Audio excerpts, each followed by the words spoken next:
Okay, we're live. Hello, everyone. My name is Stacey Adelman, and I'm a registered psychologist and founder of Joshua Tree Learning Center here in Regina, Saskatchewan. And we go live every Tuesday at 12. We missed last week due to illness and scheduling, but we're back here today. And today, I really wanted to dive into a topic, something that's very important to me, intellectual disabilities, working with individuals with intellectual disabilities and supporting their mental health. So I was a teacher for many years. I taught alternate education for years. So I've taught individuals with intellectual disabilities. It's a community I have been around my entire life, in that I had a brother with an intellectual disability. So when I started working in the area of mental health, I really, was diving deep into, well, how do we support this community? How do we support individuals with intellectual disabilities with their mental health, particularly, if there's deficits in language? We often think of counseling supports and talk therapy, and so it got me thinking, well, how can we look at this differently? How can we do things differently? So when we look at the definition, well, what is an intellectual disability? What we mean by that is that there's significant impairments in cognitive ability. There's also significant impairments in what we call adaptive functioning. So that might mean we're looking at their conceptual skills, social skills, and practical skills. So we're talking about language, we're talking about their social skills, we're talking about self-care. So essentially, individuals with an intellectual disability may have a lot of impairment or difficulty in each of these areas and require support throughout their adult life. It is the most common developmental disability, and it needs to manifest itself before the age of 22. There are different causes for an intellectual disability. Often it's due to genetic conditions. Maybe there were complications during pregnancy or during the birth, or postnatal factors such as disease, for example, can all contribute to an intellectual disability. So when we look at mental health for individuals with intellectual disabilities, there are risk factors that do contribute more to this population than in others. And one of those would be poor social supports.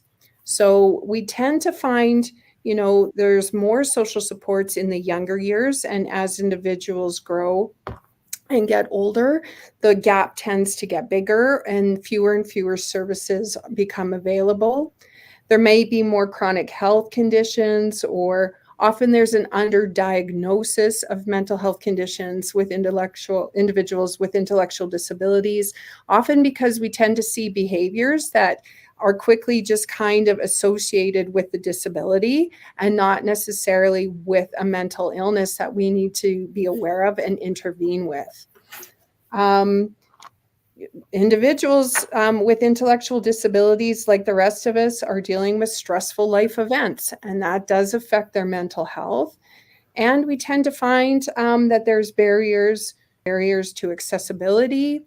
There may be barriers with language, all that will affect their mental health and their resiliency through that. So how do we know if someone is struggling? So if you have a loved one with an intellectual disability, how do we know if they're struggling with mental health? I always use the marker of marked changes in behavior. You know your loved one the best, and if they're behaving in ways that just don't seem like them, then you know something is up and that we need to address it. If you see changes in eating or sleeping behaviors, then we know we need to intervene at some level. Maybe they're withdrawing a lot from others more than usual. Perhaps they're engaging in more risky behavior or behavior that just isn't typical of them. They might be experiencing aches and pains without any explanation for those aches and pains. Those are all flags that we might want to be taking a closer look at how we can support our loved ones. So today, I wanted to introduce somebody new to our Joshua Tree team. His name is Cody Selanders. And what Cody and I will be talking about is protective factors for people with intellectual disabilities and how to address that. So Cody is a teacher, actually, as of 10 o'clock tonight. I'd like to congratulate Cody for completing his Bachelor of Education degree. And so he has been working hard on that over the years and is subbing and ready to embark on the teaching career. But Cody's been teaching for quite a long time, especially in the area of working with individuals with intellectual disabilities. So, Cody, could you just maybe start by describing some of your experiences and your history and work with individuals with intellectual disabilities? Yeah, sure. So, I would say it all started about 10 years ago or so. My wife and I used to run a hula hoop company where we manufactured hula hoops and did like fitness training. But as an offshoot, I am a like circus arts performer, and so I started teaching people how to juggle and do various like hula hooping, poi, all these different circus arts that I'd become pretty proficient at. And I was approached by the NIBC, National Institute for the Blind Canada, and Abilities Canada, to see if I would do some workshops for them. And so that's where I got my start working with youth with disabilities. So I did several like free workshops where I just donated my time to something I believed in. Um, and it was very well received. I enjoyed it thoroughly. Um, there was struggles like teaching somebody who was blind and in a wheelchair, like multiple disabilities, how to hula hoop. But I was able to overcome that and be creative and work with them. And by the end, I had her, hula hooping on her hands and on her neck and shoulders and stuff. So, like, I really enjoyed facing that challenge with the person and being with them. And then, of course, the payoff for every teacher is the smiles and the laughter and seeing them really enjoy it. And so, from that point,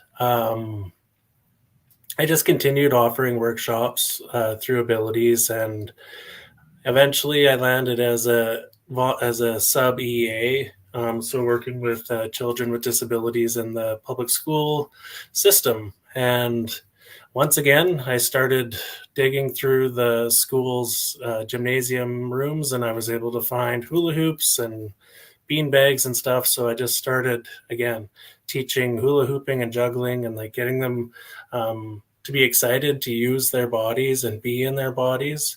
I feel like, especially intellectual disabilities, the body is often overlooked. We focus on what's going on up here and like forget that like they've got these hands or they've got something that they want to move. Yeah. And so I was able to really tap into that. And as a result, like they were happier, they felt better, like all of us do when we use our bodies. Mhm. Um, and so from there, we moved from that area of the province, and I landed in Regina. And I applied at Creative Options Regina Core. So they're a local, I think they run group homes based on like gentle teaching, which we're going to go into. But I was approached by Michael Lavis, the CEO, to spearhead their Creative Encourager program. And so through that, I hosted groups of like up to 20, 25 individuals with disabilities, ranging in age from 15 to like 50. And so we did hula hooping and contact juggling and toss juggling and poi and all these different things on a weekly basis. And so, yeah, and then I decided I actually just wanted to become a full-time teacher. And so I started working towards that degree. Over the last couple of years, I did a grief camp with Mhm. Joshua Tree last summer, working with grieving children. And I've worked with CORE a few times on a volunteer basis, just offering programming and stuff in my limited free time. And now I'd like to, work with Joshua Tree again and offering a group. So. Awesome. So I love the creativity and how you were able to take something and adapt it. And at Joshua Tree, I'm always trying to think of, well, how can we do things differently? And to me, this was a perfect example of, okay, well, how can we facilitate positive, like, mental wellness, through creative kinds of thinking? And when we look at protective factors for mental health, what we're talking about are what I call pillars of resilience, right? So the more pillars we can put in place to support an individual, the more we increase their mental wellness and we protect them from, symptoms of mental illness. And so that's how I really see, a lot of the work that you've been doing is it's like another pillar that we can create. So when we look at, well, what are examples of protective factors for mental wellness, we know hands down the most important one is social connection. We know that across the board in every population, every culture, every ability level, we were wired for connection. So the more we can create opportunities for connection, the more we facilitate mental wellness. We know that exercise, you talked about moving your body, right? The more we move our bodies, we know that that is a protective factor. Good sleep, good nutrition, those are protective factors as well for mental wellness, because when we take care of our bodies, we take care of our mental health. Our brain and our bodies are connected, right? So we need to look at it as the same. And I think when we look, and fun, we need to just have a good time. I think sometimes we just forget about the importance of having fun and its effect on mental wellness. And then sensory experiences, being able to enjoy a variety of sensory experiences is a protective factor as well.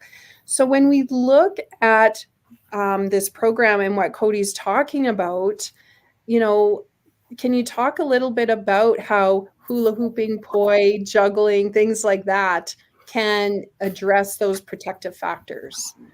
Yeah, for sure. So I guess I'll just kind of work down my little list.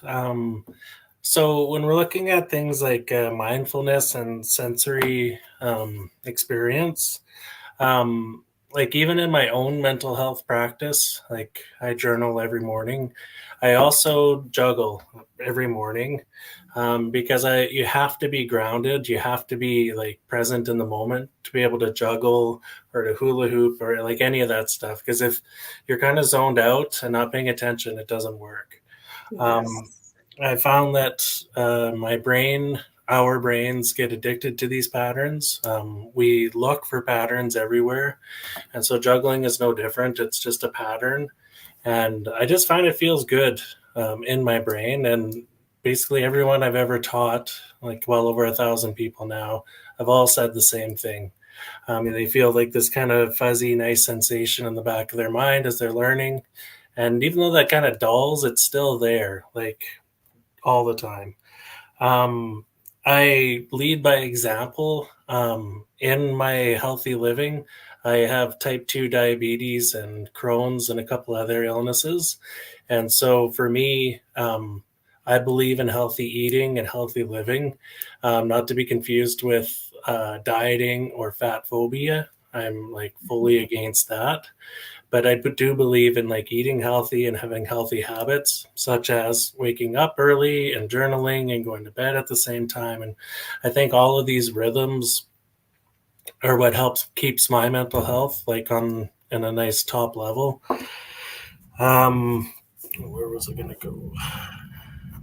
Right, and the human connection. And so part of why I like running groups is I love connecting with people. I'm Mhm. like very much always been a social butterfly. My partner is more introverted, but I like feed off the energy of people. I get energized when I'm with people. And so I know for my own mental health, like if I've been cooped up in the house for a couple weeks, I start getting like, I don't know, anxious, I guess is the word, and I start losing my energy. And so for my own, it's like you'll notice as I speak, a lot of this is for my own mental health as well. And so that's why I want to be with a group of people, because I want to connect with them, get to know them, work Yeah. with them, walk alongside them in this journey. And I found, like in teaching and working with individuals over the years, what's good for me is good for them. And Yeah. that's kind of a motto I've always maintained. Awesome. Well, something that you've talked about quite a bit and is gentle teaching. And I know when you run your groups for people with disabilities, you employ a gentle teaching model. Mhm. Can you tell us a little bit about what gentle teaching is and how you incorporate it into your groups? Yeah, for sure. So, for those that don't know, gentle teaching is the brainchild of a gentleman named John J. McGee. He first wrote a book about it in 1987 and continues to do training all over the world in gentle teaching. I was introduced to it by locally by Michael Lavis. He's the CEO at Creative Options Regina and trained under John J. McGee. And so I'll kind of go through some of the basics. So it operates on these, what they're called 4 pillars. So number one is we teach people to feel safe. Number two is showing love without condition, like unconditional love. Three, having others learn to be more loving to each other. And four, encouraging individuals to become more engaged with their lives. So, as I was speaking before, you'll probably notice that those four were kind of interweaved in how I was talking. Like personally, with how I run programming, I see myself as a mentor, but I don't lead. I walk beside the individuals who are being placed in my care. That's the way I teach too, student-led education, individual-led groups. That's just like a personal philosophy Mhm. that ties to gentle teaching. And then I've got a little quote that I love from John J. McGee. So, doing things, sorry, doing things is not the primary purpose of caregiving, but being with one another is. And so I found over the years of seeing other groups run and stuff, and even in schools, there's this focus on like, we got to do this, this, this, this, this. And then at the bottom of the line, they'll be happy or they'll be talking with each other, whatever the goal is, right? However, I think if we like throw out the list and just like focus on being with each other, I think that the results are a lot more genuine and authentic.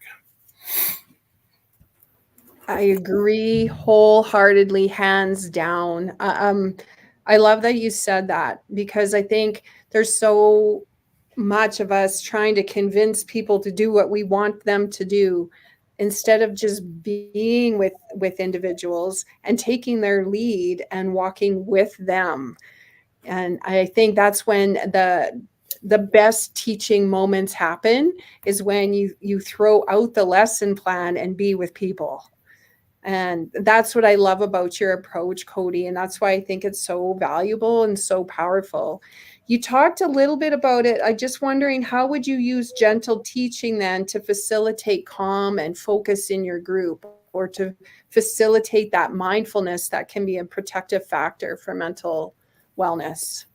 Yeah, so I I think that I believe like leading and walking and mentoring is through example. And so it starts by showing how good encouragement feels. So by me being openly encouraging to everyone that's involved with me, um, helping others learn to be more loving. So I think that once again, we'll start with me by being very open, honest, and loving to the people that are with me, which is what I will do. Like, I don't just say this sort of stuff half heartedly, I fully invest in every single person that's with me. And I think as the time rolls on, these four pillars will just become like, as they become ingrained in me, will become ingrained in those that are with me as well. Mhm. I've seen it in classrooms. I've seen it in my own family. You naturally want to gravitate towards somebody who's being joyful and encouraging and loving. And Mhm. I think that it just happens very naturally. Actually, there's not like a huge secret to it. It's just Okay. you see the person doing it and you want to be involved. Right. So being with people. Okay, so Cody is starting a group here at Joshua Tree Learning Center, and um, I believe in providing as many opportunities as possible, particularly in the area of recreation and connection for individuals with intellectual disabilities or individuals with disability. And I wanted to create more opportunities here at Joshua Tree. Like I said, this is near and dear to my heart, being raised with a brother with intellectual disabilities. I've been a part of this community since I was 7 years old, and became a teacher as well. And it's just always been an area I've found that is in need, and that we just need to do more to create opportunities. So Cody was very excited about creating this group and providing recreational opportunity for teens with intellectual disabilities in our community. So can you tell us a little bit about your group, Cody, that you'll be offering? Definitely. So I think the overarching focus of my group is connectiveness. So um, getting the individuals involved, connecting with each other, and creating long-lasting connections and friendships. That's like my biggest goal with my groups, so that when they leave my group, they're going to have individuals and allies that they can talk to that are actual stakeholders in the issues that they have in their life. I noticed at core, anyways, that a lot of the friends were paid to be there with them. Um, and it was more difficult to like create natural friendships where there wasn't that paid element, where they were just hanging out with each other because they enjoyed each other's company. And so through the group that I'm running, I hope to initiate a lot of that so that after the group, they have that, they have each other. So I'm going to do that through, I'm going to teach a lot of like icebreakers. I'll have a different one every week. How to initiate conversation, small talk, even.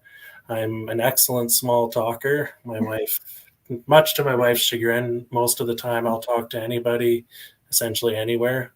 And so I think that natural ability can be taught to students. And then, yeah, I'll teach like the circus arts as well, juggling, contact juggling, poi. I've got some of that stuff here if we have time. And games as well. Like games are another great way to connect Yeah. with each other. I love playing cards. I learned mathematics when I was 6 years old playing cribbage with my grandfather. Mhm. And so playing cards and talking has always been a big part of my life. And like and then from there, like I'm open to whatever their interests are. Like Yeah. I'm not really closed off to anything, honestly. Like as long as it's safe and Yeah. we can provide a space for it, then I'm game. We've had talks about going to see the horses Mhm. and anything really. We can go for Yeah. coffee, you know. We can meet at a Exactly. coffee shop and chat. Like, That's what I loved, and I think you make a really great point. I think it's an opportunity to facilitate natural relationships, just genuine, authentic relationships, and providing a space to do that. And that's really important to me at Joshua Tree, that we create that space. And yeah, Cody is just someone that is clearly passionate about his work, extremely easy to talk to, just really passionate about connecting with people, helping people, being with people, and has this really cool interest in the circus arts that I think lend itself so perfectly to mindfulness and focus and concentration. there's just sensory experiences. And Cody was at our grief camp last year working with kids and teaching how to be mindful and using our body in fun and creative ways to facilitate mental wellness and to cope with life stressors. And we can have some fun doing that. So Cody, I believe your groups are running on Monday evenings. Is that correct? Yes, I think Okay. that. Beginning middle of May, Yeah. mid-May, I think we moved it to Monday evenings. So registration is easy. If you just call Joshua Tree at 306-546-5674. If you talk with any one of our amazing admin team, Kayla or Olena or Ailish, she'll be very happy to help you and get you all set up into that group. I've got the actual date here. Yes, Monday, May 6th. Monday, May Is 6th the is day when. we hope to start. And Okay. then it'd be every Monday, 7 to 7:45. Fantastic. So 7 to 7:45 Mondays, beginning May 6th at Joshua Tree Learning Center. Just give us a call or send us an email at reception@joshuatreelearning.com. We'll answer any questions that you have and we'll get you all set up. But we would love to see you here. Just come and enjoy some time at the Joshua Tree. We'd love to get to know you and to meet you and your family. And we'll hope to see you soon. Thank you so much for taking time today, Cody. Congratulations, your degree at 10 p.m. tonight. You are done. And I'm excited for you. Have a wonderful day, everyone. Thank you so much for taking the time to tune in today. And we'll see you next week again on Tuesday at 12. Take Okay, care. thanks, Stacey. Bye. Bye-bye.